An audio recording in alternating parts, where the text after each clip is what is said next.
afternoon. Welcome to this session. Thanks for joining. My name is Robin Wies, and today I'm going to talk about application security for complex cloud environments and highlight how Dynatrace can help you with that. So what we have seen over the past couple of years is, of course, the adoption of cloud. So the move towards cloud and cloud native technologies and approaches. And this has brought to us a wide variety of new technologies and new capabilities, which enables to build better apps faster and ensure that we have better environments. But of course, this also brings a whole set of new challenges. The environments become larger, there's a broader set of technologies, and the environments become more and more dynamic. There's a lot of changes. Basically, you can say there's constant change in our environments. And this on its own brings a whole set of new challenges with us. And especially for security, there are a lot of new approaches that need to be taken into consideration, and a lot of the older, let's say, security approaches don't work well in these cloud environments. And this is also something that Cloud Native Computing Foundation, of course, has looked into. So I'll just highlight some of the findings of that Cloud Native Security white paper that was released in November 2020. And some of the key points that they highlighted is that this new complexity needs a paradigm shift. So now we see that the environments become more dynamic. So there's constantly something changing. And this also needs the security to adapt to that and to move closer to the dynamic workloads. We can also see that there's kind of a constant flux, right? It's very easy to spin up new instances, new containers, and to shut them down in an instant. And of course, we need an approach that takes all this into consideration and can keep up with the velocity and the change that occurred due to that. And because everything changes constantly, there's also a need to have the security being run constantly. So really continuously see everything that's happening, making sure that whenever something new is started, that it's also taken into consideration from a security point of view, and we understand what this is, if there's any vulnerabilities, if there's any problems on those new workloads that are being triggered.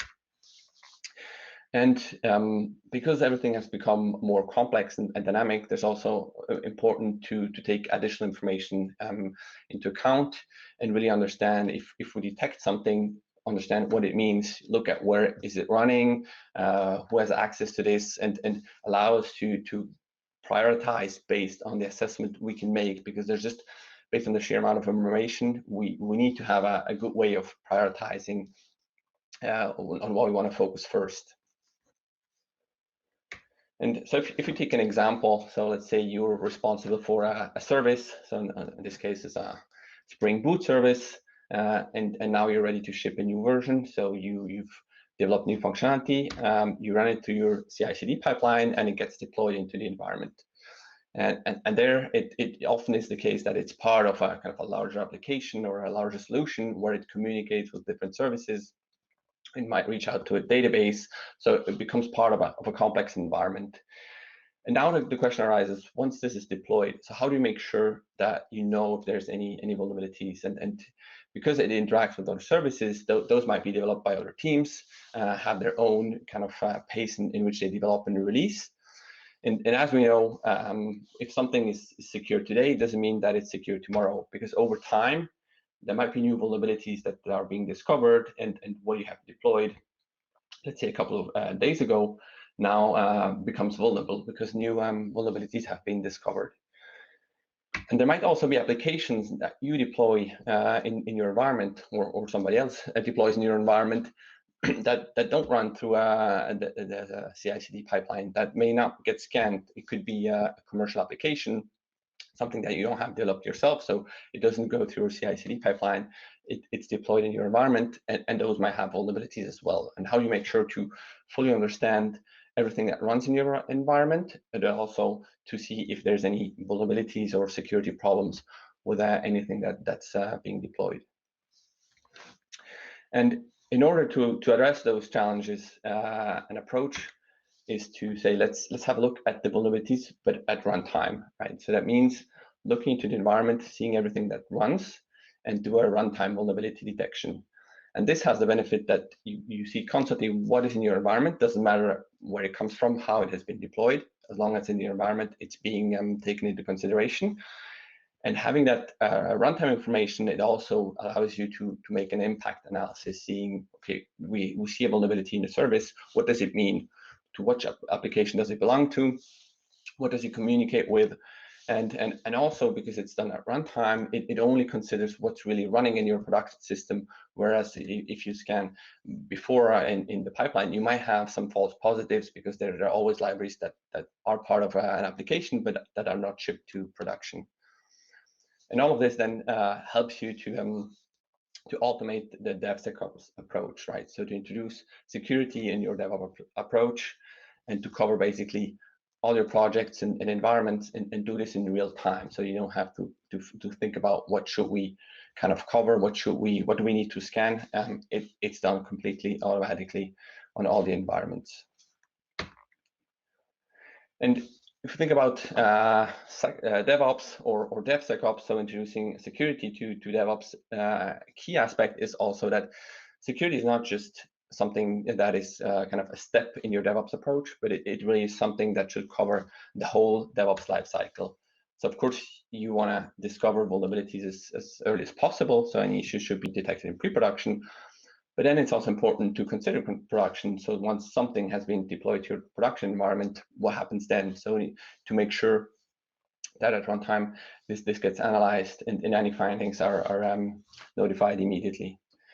And this also brings you the advantage to use that information that is collected at runtime and use it to make release decisions. So you can use, for example, quality gates where you deploy something in a testing or integration environment, use that feedback that you get there to see the vulnerabilities and then stop the deployment if there's any critical vulnerabilities before something goes to your production environment.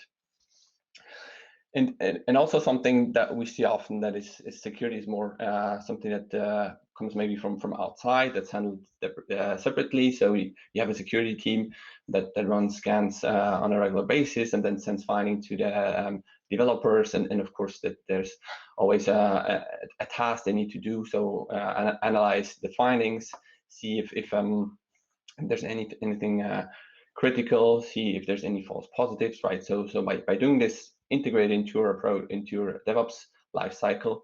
So it helps you also reduce kind of the false positives and the distraction the team gets, because it's part of the daily work, it's part of the lifecycle, and there's no kind of the distraction, and it helps you filter, so seeing what is really relevant and also prioritize the vulnerabilities or the issues you want to focus on. Now, how can we achieve that? And at Dynatrace, we have our software intelligence platform that has been around for a number of years now, and that's one of the leading platforms when it comes to observability.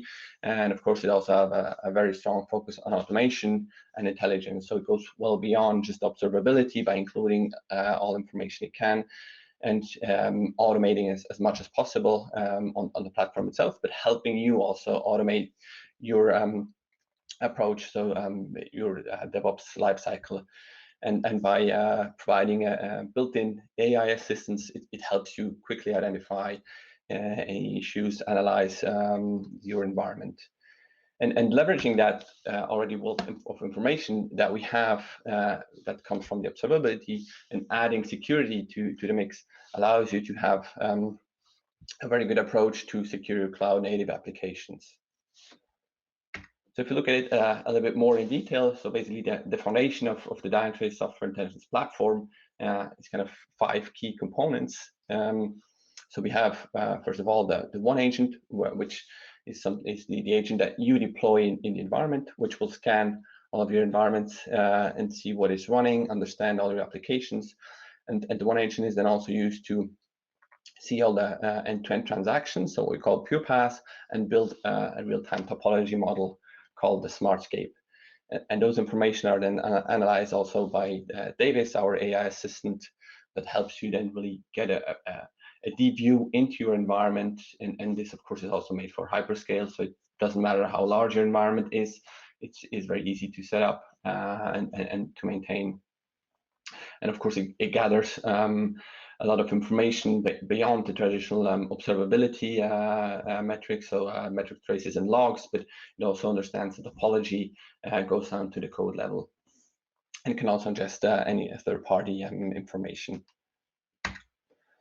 And if you look at a little bit more detail how this works, so you take the one agent that you deploy in the environment, whether it's a Kubernetes cluster, or it could also be a more traditional VM where you deploy the agent. It will automatically detect what is running in that environment, and also get the understanding how the environment operates. So seeing all the communication that goes through the environment, does an analysis, create this real-time topology model that helps it understand what is going on by collecting all this information, and then having the AI assistance on top that provides you insightful answers to the data that is being collected. And now this allows to add an application security layer on top of basically the observability layer, and by using the automation that's built in, means you can have actually an automatic instrumentation. So as mentioned before, you don't need to think about what is running in your environment and where you need to run vulnerability scans. This is done automatically because the one agent sees the whole environment and sees any process that's spun up, and can detect the libraries it's being loading or what's going on in the process, and alert you on vulnerabilities. And that's also true for any change that happens. So it will do this continuously. It will update also the topology model continuously to provide you constant information. If new VMs come up, if new pods come up, it will detect that. If something is shut down, it will see that also immediately. And by looking in the environment, so it will detect vulnerabilities, but also when you now resolve vulnerability, for example, you upgrade your library, you deploy a new version of your application, you've resolved vulnerabilities, it will also validate that. So it will, of course, again, look at the application and confirm to you, okay, now the vulnerability is gone, it's not present in the environment anymore, and you know that this has been resolved. And in order to provide detailed information about the security-related vulnerabilities, we partner with Snyk, who provides us the vulnerability database. But let's have a look at how this looks in our environment. Now I just switched to a demo environment that I have at hand. So this is now the Dynatrace environment that I'm using for this demo. Here we're on the landing page. I'm seeing at the dashboard, but this is not what we're going to focus on today. I'll actually, to start, switch over to the Smartscape. And as mentioned before, the Smartscape represents a topology model of your environment. And if we start on the host layer, you see now that this is my environment. So I have deployed the one agent to these different hosts. So there's some Windows and some Linux hosts. And if I focus, for example, on one of those Linux hosts, I see immediately what is running on this host. So it detects the processes. So there's an Apache web server. There's some Java processes. So we have Tomcat, Java, some Node.js that's running. And you can also see the different services that are running and the application it serves. So this is an example using the Spring Pet Clinic sample application. And you see the different Spring services. And of course, having this real-time model, it will also tell you how the different services communicate. So you can see that this pet REST controller communicates with a MySQL database, also communicates with this Apache Tomcat. And this gives you that full view and helps you understand if something is vulnerable, what does it mean? And consider the context information to provide you with helpful information about how critical a vulnerability might be. Now, let's assume I'm a developer of that Pet Clinic application. But what I do is have a look at if there's any vulnerabilities present. So I can focus on my Java process that serves this application. And here on the process overview, where we have all, let's say, the standard metrics from this process. So we see the communication, where do they come from, where do you go to, and the metrics about how many requests do we get, and the health of the service. You can also immediately see that there are actually 14 vulnerabilities that have been discovered on this specific process. So let's have a look those vulnerabilities.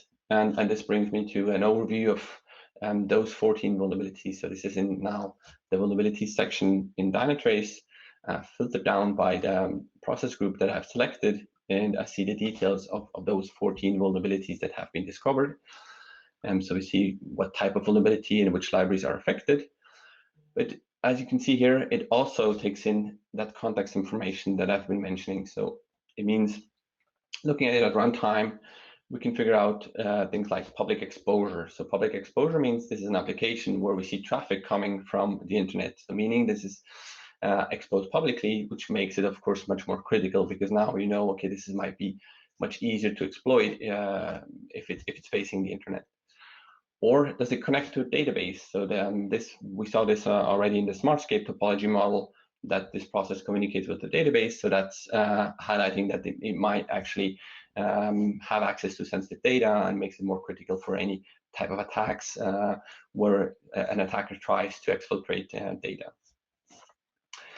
But beyond that, it will also show you down to the code level the details. So if there's a vulnerability, there's a vulnerable function as well. So now it can deliver you the information about which method in that library is vulnerable.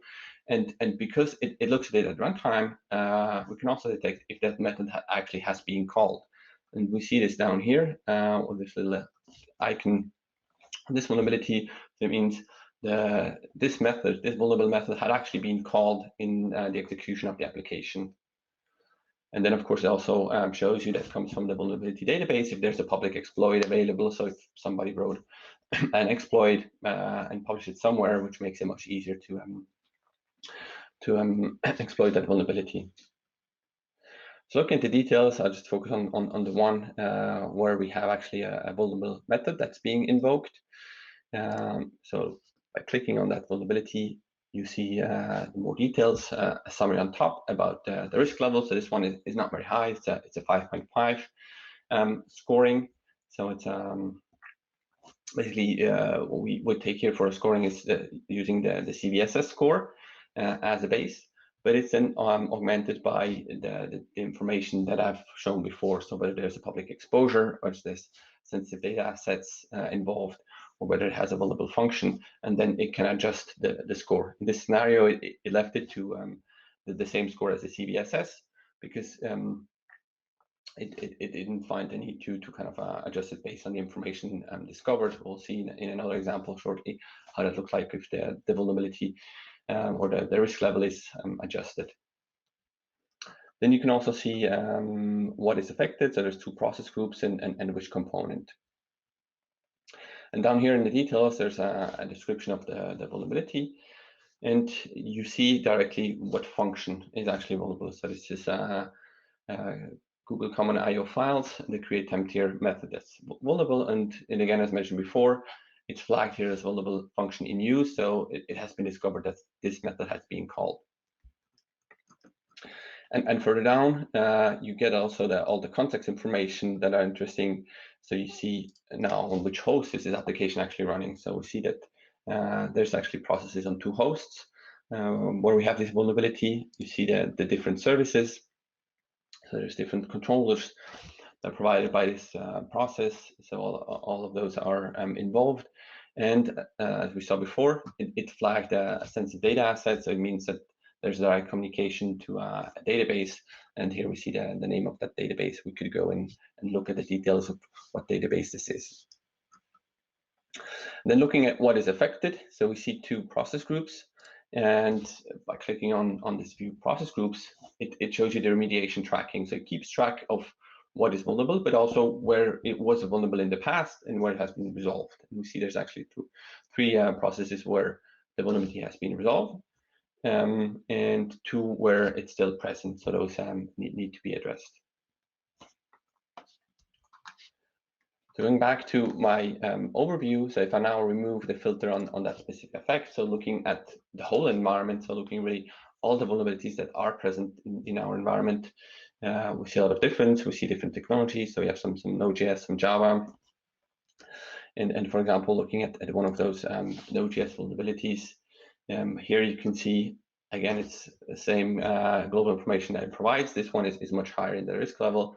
And here you can see, based on the findings, it determined that because there's no direct database involved, so it lowers the score. So it goes from a 9.8 to 8.6. And this helps you also prioritize the vulnerabilities, right? So you want to address the ones that are most critical, meaning the ones that do have exposure and to the internet and that do access directly a database. And then up here, what we see is also kind of a summary, some advices or recommended fixes, because you might have a number of libraries that have a lot of vulnerabilities. For example, Extreme, if we upgrade this to the latest version, we might resolve 13 high and 14 vulnerabilities in total, because that's the number that has been discovered, or similar to, for example, this Mass.js from Node.js. So that solves 4 high and 6 vulnerabilities in total, and then you can filter it down to only the ones that are relevant. For this library, and you see them listed, the different risk levels. And from here, of course, you can also filter. So you could filter by risk level if you want to look at the critical ones. So we don't have any, luckily, in the environment, or by technology. So there's of course a number of technologies supported, where you could look at, if you only want to see the Java ones, those are 47, and now they are listed here. and of course, it's great because you can go in as I mentioned before. If I'm a developer on a specific application, I can have a look at what vulnerabilities affect my application as I used for the entry point. But also from a more general kind of security perspective, you want to know all the vulnerabilities present. So by listing them, but also get an overview of your security posture and how it evolves over time. And for this, we have the security overview that shows a summary of the whole environment. So how many vulnerabilities and how many critical ones are present, but also gives you an indication how that evolved over time. So we can see that lately there were a great number of vulnerabilities that have been introduced, and you can also compare the newly introduced, so the opened ones versus the resolved ones. So hopefully you should be able to resolve more than that you introduce new ones, but here this allows you to keep track of the evolution. And you can also see in one view what are the most affected process groups, so which processes have the most vulnerabilities. And by looking at the application security also from in the more broader context of observability, allows us also to integrate that with the rest of the platform. So for example, if you look at the cloud automation approach, where we have a release management, it allows us to look at what application is deployed in which version, in which environment. So we have here this Spring Boot application that is deployed in the version 2.4.2 on the integration environment, and we have the same application which has a newer version in our testing environment. And this allows us to see what is deployed where. You can connect it to an issue tracker, for example, to see how many tickets are open for that specific release. You get also information about any problems, so in the sense of any availability or performance problems. And you can also, in one view, see how many security vulnerabilities are affecting that specific release. And then again, it allows you to navigate back to that vulnerability screen where it's filtered down by the release that we just have selected. So this was a quick overview of the functionality in Dynatrace, how it is today. Of course, it's baked into the platform. So as I just mentioned, it also works quite nicely with all the other aspects of the platform. And having that deep view of basically the environment and what's running in it. So today we look at vulnerabilities, but in the future there will be more functionalities around that. So stay tuned for recent announcements that we'll make shortly about new functionality and how we can, leverage that information that Dynatrace collects about the whole environment and use it from a security aspect.